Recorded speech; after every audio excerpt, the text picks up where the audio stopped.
হরে কৃষ্ণ, রাধে রাধে।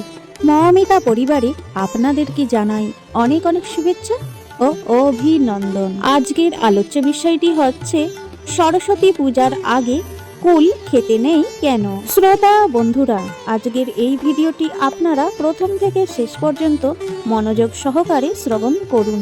আপনারা কিন্তু অনেক কিছুই জানতে চলেছেন।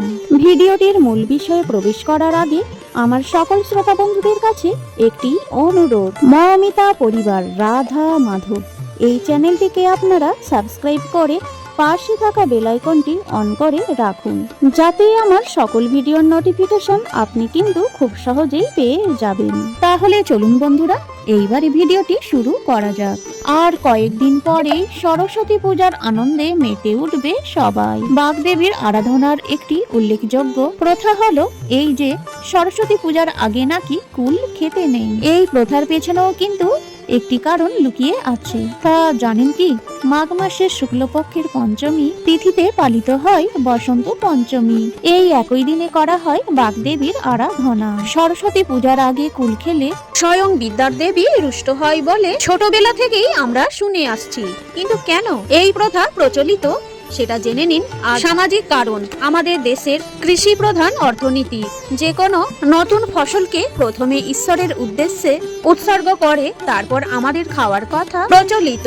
তাই ধান উঠলে নবান্ন উৎসব পালন করা হয় শীতকালে। এই সময় প্রথম কুল ধরে গাছে, তাই প্রথমেই দেবী সরস্বতীকে তা নিবেদন করে, তবেই তার প্রসাদ খাওয়ার কথা প্রচলিত। হিন্দু বাঙালিদের মধ্যে বৈজ্ঞানিক কারণ রয়েছে। শীতের অবসান ও বসন্তের শুরু, এই সন্ধিক্ষণে সরস্বতী পুজো। ঋতু পরিবর্তনের এই সময় নানা রকম অসুখ বিসুখ হয়ে থাকে।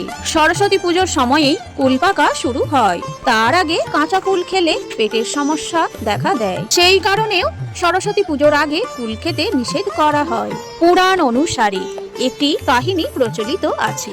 দেবী সরস্বতীকে তুষ্ট করতে একবার মহামণি ব্যাসদেব বদ্রিকা আশ্রমে তপস্যা করেছিলেন। তপস্যা শুরুর আগে তার তপস্যা স্থলের কাছে একটি কুলবীজ রেখে দেবী শর্ত দেন, এই কুলবীজ অঙ্কুরিত হয়ে চারা বের হয়ে সেই চারা বড় হয়ে নতুন কুল হবে।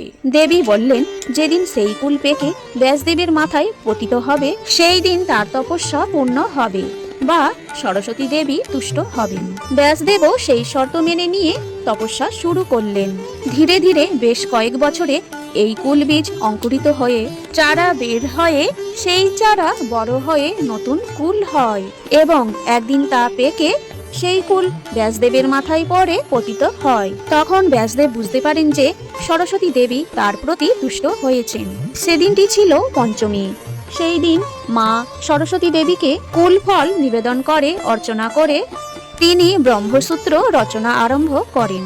শ্রী পঞ্চমীর দিন সরস্বতী দেবী তুষ্ট হয়েছিলেন, তাই সেই দিনের আগে আমরা কুল খাই না। তাই পঞ্চমীর দিন সরস্বতী দেবীকে কুল নিবেদন করার পরে কুল খাওয়া হয়। জয় মা সরস্বতী। আজকের এই ভিডিওটি এখানেই শেষ করলাম। সকলেই ভালো থাকবেন, সুস্থ থাকবেন।